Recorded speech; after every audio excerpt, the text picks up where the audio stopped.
श्री राधे, इस अध्याय में कौन सी कथा होगी? महाराज अम्बरीश की।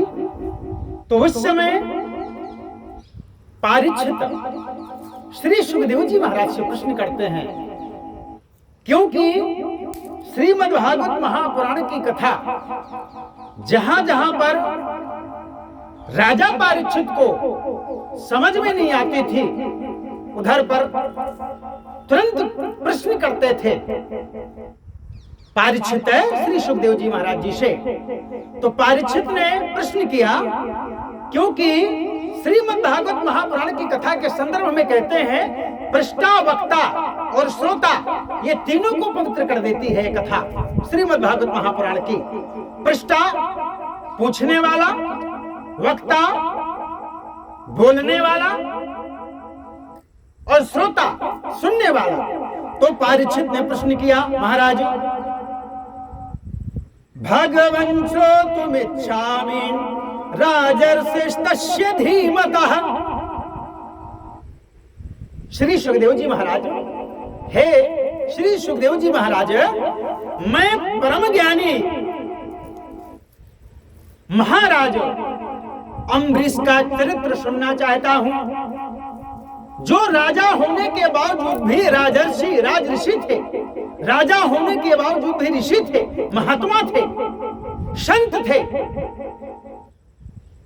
इस प्रकार से महाराज परीक्षित ने, राजा परीक्षित ने श्री सुखदेव जी महाराज से प्रश्न किया, ना प्राभूद यत्र निर्मुक्तो ब्रह्मदंडो दुरत्ययः। मैं परम ज्ञानी राजऋषि अम्बरीश का चरित्र सुनना चाहता हूं, क्योंकि अभी आपने बतलाया था कुछ समय पहले कि ब्राह्मण दुर्वासा जी क्रोधित होकर श्राप दे दिया था, जो किसी भी प्रकार टाला नहीं जा सकता था, परंतु वह भी उनका कुछ बिगाड़ ना सका। अर्थात दुर्वासा जैसे क्रोधी ऋषि का श्राप अम्बरीश का कुछ ना बिगाड़ सका। इसलिए महाराज अम्बरीश में कुछ ना कुछ तो विशेष बात थी। मैं ऐसा वो महाराज अम्बरीश का पावन चरित्र सुनना चाहता हूं। महाराज कृपा करके वह कथा मुझे बतलाइए। श्री सुखदेव उवाच, श्री शुक उवाच। उस समय सुखदेव जी कहते हैं, पारीक्षित अम्बरीशो महाभागः सप्तदीपवतीं महीम् अव्ययां चाश्रयं लब्ध्वा विभवं चातुलं भुवि। पारीक्षित अम्बरीश बड़े भाग्यवान थे, सप्त दीपवती महिम, पृथ्वी के 7 दीप, अचल संपत्ति और अतुलनीय ऐश्वर्य उनको प्राप्त था महाराज अम्बरीश को। यद्यपि ये सब साधारण मनुष्यों के लिए अत्यंत दुर्लभ वस्तुएं हैं, फिर भी वे इन्हें स्वप्न तुल्य समझते थे। कौन? महाराज अम्बरीश। क्योंकि वे जानते थे कि जिस धन वैभव के लोभ में पड़कर मनुष्य घोर नरक में जाता है, वह केवल 4 दिन का ही प्रकाश है, 4 दिन की ही चांदनी है, उसका दीपक तो बुझा बुझाया है। इस प्रकार से वासुदेवे भगवती तद भक्तेषु च साधुषु प्राप्तो भावं परम विश्वम एनेदं लोष्टवत स्मृतम्। वासुदेवे भगवती, महाराज अम्बरीश भगवान श्री कृष्ण में और उनके प्रेमी साधुओं में उनका परम प्रेम था। भगवान श्री कृष्ण जितना भगवान कृष्ण को मानते थे, अटूट भक्ति थी, दिव्य प्रेम था भगवान श्री कृष्ण के चरणों में, उतना ही प्रेम साधु संतों के चरणों में भी रखते थे। साधु संतों के भी परम भक्त थे, क्योंकि संत और भगवान में, कृष्ण और संत में, राम और संत में, संत महात्माओं में और भगवान में अंतर नहीं होता है। इसी भक्ति को कहते हैं सातम सम मोहि मैं जग देखा, मोते संत अधिक कर लेखा। महाराज अम्बरीश भगवान श्री कृष्ण के भक्त तो थे ही, लेकिन साधु संतों के भी बहुत बड़े भक्त थे। क्योंकि साधु संतों को कहा गया है। साधु संत कौन है? बोले भगवान के पुत्र कौन है, भगवान के बेटे कौन है? तो कहा गया है राम सुसंतन के पिता, संत राम के पूत, संत न होते जगत में तो रहते राम निपूत। भगवान के पुत्र कौन है? संत है, महात्मा है। तो उस समय महाराज अम्बरीश भगवान कृष्ण के भक्त तो थे ही, लेकिन साधु संतों के भी परम भक्त थे। और तो इस प्रकार से महाराज अम्बरीश का सुंदर निर्मल चरित्र था। पारिच्छित है, मैं कहां तक महाराज अम्बरीश की कथा तुम्हें श्रवण कराऊं। वो बहुत ही अटूट भक्ति थी भगवान श्री कृष्ण के चरणों में, क्योंकि नौधा भक्ति उसी को तो कहा गया है। नौधा भक्ति का उपदेश है भगवान श्री राम ने परम भक्ता शबरी जी के सामने दिया, शबरी जी के सम्मुख दिया। नौधा भक्ति क्या है? नौधा भक्ति कहते हैं प्रथम भगति संतन कर संगा, दूसरी रति मम कथा प्रसंगा, गुरुपद पंकज सेवा, तीसरी भगति अमान, चौथी भगति मम गुण गने, करई कपट तजिगान, मंत्र जाप मम दृढ़ विश्वासा, पंचम भजन सुवेद प्रकाशा, छठदम शील विरति बहु कर्मा, निरत निरंतर सज्जन धर्मा, सातम सम मोहिमय जग देखा, मोते संत अधिक करि लेखा, आठम जथा लाभ संतोषा, सपने नहीं देखे पर दोषा, नवम सरल सब सन छलहीना, मम भरोसा ही हरस न दीना, नौ माह एक जिनके होई, नारी पुरुष सचराचर कोई। इस प्रकार से नौधा भक्ति का उपदेश परम भक्ता शबरी जी के सम्मुख भगवान श्री राम ने नौधा भक्ति का उपदेश दिया। तो इस प्रकार ये सभी भक्तियां नौधा भक्ति में ही विराजमान है। ये 9 प्रकार की भक्ति बतलाई गई। तो उस समय सुखदेव जी महाराज कहते हैं पारिच्छित है, महाराज अम्बरीश का बड़ा ही सुंदर दिव्य निर्मल चरित्र था। भगवान कृष्ण के चरणों में अटूट भक्ति थी, भगवान श्री कृष्ण के चरणों में लीन थे। इसलिए वासुदेवे भगवती तद भक्तेषु च साधुषु, प्राप्तो भावं परम विश्वम, एनेदंलोष्टवते स्मृतम। भगवान श्री कृष्ण में और उनके प्रेमियों में, साधुओं में उनका प्रेम था। किनका? महाराज अम्बरीश का। महाराज अम्बरीश राजा होने के बावजूद भी ऋषि थे, महात्मा थे। उस प्रेम के प्राप्त हो जाने पर यह सारा विश्व, इसकी समस्त संपत्तियां मिट्टी के ढेली के समान जान पड़ती हैं। जो भगवान श्री कृष्ण के चरणों में अटूट भक्ति हो जाती है, जिसकी भगवान श्री कृष्ण में प्रेम हो जाता है, जिसका ये सारी संसार की सांसारिक व्यवस्थाएं और सांसारिक वस्तुएं मिट्टी के ढेले के समान जान पड़ती हैं उस व्यक्ति को। लेकिन हो सच्चा प्रेम, दिखावटी प्रेम नहीं। भगवान ने कहा है गीता में, सर्वधर्मान परित्यज्य माम एकम शरणं व्रज। जो सब कुछ छोड़कर मेरी शरण में आ जाता है, सब कुछ छोड़कर, सब कुछ त्याग कर मेरी शरण में आ जाता है, वो व्यक्ति मेरा हो जाता है। अर्थात उसे किसी चीज की कामना नहीं रह जाती। जो परमात्मा में चला गया, सब कुछ छोड़कर परमात्मा में आ गया, क्योंकि परमात्मा का आनंद है, वो व्यक्ति आनंदमय हो जाता है। इसलिए तो कहते हैं अहम भक्त पराधीनो। भगवान कहते हैं मैं अपने भक्त के अधीन हूं।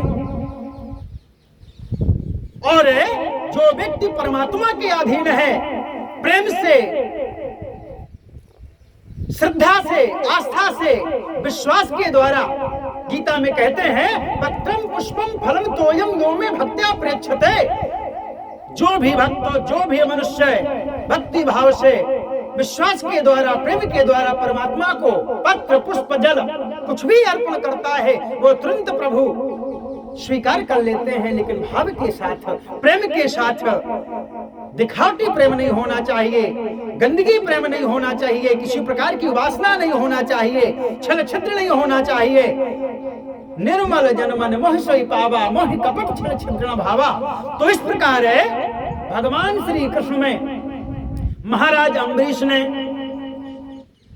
सब कुछ छोड़कर भगवान श्री कृष्ण के चरणों में लीन हो गए थे। भगवान श्री कृष्ण में इतना प्रेम था, दिव्य प्रेम था। यही बात भाव की बात हो, विश्वास की बात हो, यही बात हो देवी पुराण में भी कहते हैं। देव तीर्थे दुजे मंत्रे दैवज्ञ भेख जय गुरौ, यादृशी भावना तस्य सिद्धिर्भवति तादृशी। देव तीर्थे द्विजे मंत्रे दैवज्ञ भेख जय गुरु, यादृशी भावना तस्य सिद्धिर्भवति तादृशी। देवता, तीर्थ, ब्राह्मण, द्विज, औषधि, गुरु, मंत्र, तंत्र, यंत्र, इनमें जैसी भावना करोगे उसी प्रकार सिद्धि मिलेगी। यदि भाव शुद्ध है तो सब कुछ शुद्ध है, यदि भाव नहीं है तो सब बेकार है, क्योंकि भाव ही प्रधान होता है। विश्वासो फलदायक है, विश्वास ही फलीभूत होता है। तो उस समय महाराज अम्बरीश भगवान श्री कृष्ण में सावई मनः कृष्ण पदारविंदयोर वचांसि वैकुंठ गुणानुवर्णने। पारिच्छित है श्री सुखदेव जी कहते हैं, उन्होंने किन्होंने महाराज अम्बरीश ने कृष्ण पदारविंदयो मनः, अपने मन को महाराज अम्बरीश ने श्री कृष्णचंद्र के चरणारविंद युगल में लगा दिया और वाणी को भगवत गुणानुवर्णन में लगा दिया। महाराज अम्बरीश ने हाथों को श्री हरि मंदिर के मार्जन सेवा में लगा दिया और अपने कानों को भगवान अच्युत की मंगलमयी कथा के श्रवण में लगा दिया। इस प्रकार से महाराज अम्बरीश ने समर्पण हो गए भगवान कृष्ण के प्रति, सब कुछ छोड़कर भगवान कृष्ण में लीन हो जाते हैं। इतना दिव्य और निर्मल चरित्र था महाराज अम्बरीश का।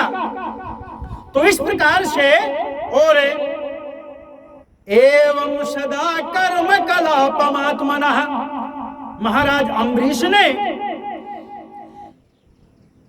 धन्य नाम के निर्जल देश में सरस्वती के नदी के प्रवाह के सामने वशिष्ठ, असित, गौतम आदि भिन्न भिन्न आचार्यों द्वारा महानेश्वर के कारण शर्मांग परिपूर्ण तथा बड़ी बड़ी दक्षिणा वाले अनेकों अश्वयोग मेध यज्ञ भी किए।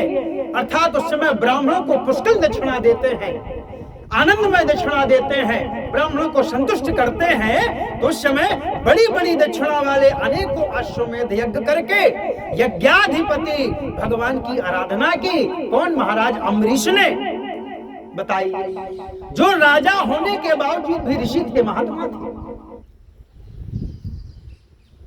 जो महाराज अम्बरीश ने यज्ञ किया, जो यज्ञ की, उनके यज्ञों में देवताओं के साथ जब सदस्य और ऋतुज बैठ जाते थे तब उनकी पलकें नहीं पड़ती थीं और वे अपने सुंदर वस्त्र और वैसे ही रूप के कारण देवताओं के समान दिखाई पड़ते थे। इस प्रकार से महाराज अम्बरीश का सुंदर और पावन चरित्र था। स्वर्गो न प्रार्थितो यस्य मनुजय रम रम प्रियः, मनुजय रम रम प्रियः। जो महाराज अम्बरीश की प्रजा थी, उनकी प्रजा महात्माओं के द्वारा गाए हुए भगवान के उत्तम चरित्रों का किसी समय बड़े प्रेम से श्रवण करती और किसी समय उनका गान करती। इस प्रकार उनके राज्य के मनुष्य देवताओं के अत्यंत प्यारे स्वर्ग की भी इच्छा नहीं करते थे। जो महाराज अम्बरीश की प्रजा थी, कहने का तात्पर्य है वो किसी भी प्रकार की कामना नहीं थी उनके अंदर कि हमको स्वर्ग चाहिए कि वैकुंठ चाहिए। अर्थात महाराज अम्बरीश हमारे राजा हैं और यही हमारे देवता हैं, यही हमें स्वर्ग जैसा आनंद दे रहे हैं। ये इस प्रकार से प्रजा आनंदित थी, प्रजा भी खुश थी महाराज अम्बरीश की। इस प्रकार से वे अपने हृदय में अनंत प्रेम का दान करने वाले श्री हरि के नित्य निरंतर दर्शन करते रहते थे। इसलिए उन लोगों को वह भोग सामग्री भी हर्षित नहीं कर पाती थी जो बड़े बड़े सिद्धों को भी दुर्लभ है। वे वस्तुएं उनके आत्मानंद के सामने अत्यंत तुच्छ और तिरस्कृत थी। जो आनंद महाराज अम्बरीश के राजा की प्रजा में जो आनंद था, क्योंकि महाराज अम्बरीश भगवान के भक्त थे। जो भगवान का भक्त होता है, कहा गया है ना कि जा पर कृपा राम की होई और ता पर कृपा करे सब कोई। जिस पर प्रभु की कृपा होती है उस पर सभी लोग कृपा करते हैं। ये ईश्वर का प्रभाव है, भक्त का प्रभाव है, भगवान का प्रभाव है। तो इस प्रकार से साइत्थम भक्ति योगेन तपोयुक्तेन पार्थिवः सधर्मेण हरिं प्रीणन् शन्नन् सर्वञ्छनैर्दहौ। महाराज अम्बरीश ने इस प्रकार तपस्या से युक्त भक्ति योग और प्रजापालन रूप स्वधर्म के द्वारा भगवान को प्रसन्न करने लगे और धीरे धीरे उन्होंने सब प्रकार की आसक्तियों का भी परित्याग कर दिया, सब कुछ छोड़ दिया। घर, स्त्री, पुत्र, भाई, बंधु, सब कुछ, चतुरंगली सेना, हाथी, घोड़ा, रथ, पैदल, सब कुछ त्याग कर भगवान के प्रति समर्पण हो जाते हैं, गोविंद के प्रति समर्पण हो जाते हैं। उनकी अनन्यमयी प्रेममयी भक्ति से प्रसन्न होकर भगवान ने उनकी रक्षा के लिए सुदर्शन चक्र को नियुक्त कर दिया था। कितने बड़े तपस्वी राजा थे, कितने भक्त राजा थे महाराज अम्बरीश है कि जो महाराज अम्बरीश की प्रेममयी भक्ति से बस में होकर भगवान ने अपना सुदर्शन चक्र लगा दिया था महाराज अम्बरीश के लिए कि जाओ सुदर्शन चक्र महाराज अम्बरीश की रक्षा करो। सुरक्षा गार्ड बना दिया था सुदर्शन चक्र को। राजा हो तो अम्बरीश जैसा, तपस्वी हो तो अम्बरीश जैसा, भक्त हो तो अम्बरीश जैसा, राजा हो तो अम्बरीश जैसा, कि जो कि भगवान विष्णु ने, मेरे गोविंद ने, हरि ने अपना सुदर्शन चक्र अम्बरीश की सुरक्षा के लिए लगा दिया, शारीरिक सुरक्षा के लगा दिया था। जो विरोधियों को भयभीत करने वाला एवं भगवत भक्तों की रक्षा करने वाला हो, ऐसा सुंदर निर्मल चरित्र था, ऐसा महाराज अम्बरीश का पावन चरित्र था। कहते हैं राजा हो तो अम्बरीश जैसा। और एक बात बतलाऊंगा आप लोगों को, भारत देश को ये आर्यावर्त है, ये आर्यावर्त देश है। भारत देश उस समय विश्व गुरु था, अध्यात्म गुरु, विश्व गुरु था। कहते हैं यही है भूमि ऋषियों की जहां कंचन बरसते थे, विदेशी लोग सुन सुन के दर्शन को तरसते थे। उस समय भारत विश्व गुरु था। आज तो वो शिष्य बनने के भी काबिल नहीं है, सच पूछा जाए। देखिए महाराज अम्बरीश इतने बड़े राजा, प्रतापी राजा, तपस्वी राजा, भक्त राजा, जो कि भगवान विष्णु को अपना सुदर्शन चक्र सुरक्षा के रूप में लगाना पड़ा, सुरक्षा गार्ड बना दिया जाकर सुरक्षा के लिए महाराज अम्बरीश के लिए। तो इस प्रकार से उस समय राजा अम्बरीश की पत्नी, महाराज अम्बरीश की पत्नी भी उन्हीं के समान धर्मशील, संसार से विरक्त एवं भक्ति परायण थे।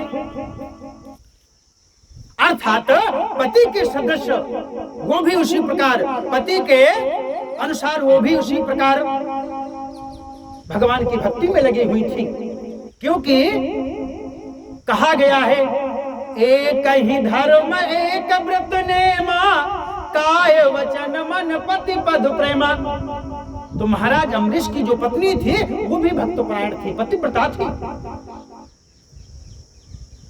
एक बार की बात है, उन्होंने अपनी पत्नी के साथ भगवान श्री कृष्ण की आराधना करने के लिए 1 वर्ष तक द्वादशी प्रधान एकादशी व्रत करने का नियम ग्रहण किया। अर्थात एकादशी का व्रत रहने लगे। कौन? महाराजा अम्बरीश सपत्नी सहित। व्रतांते कार्तिके मासी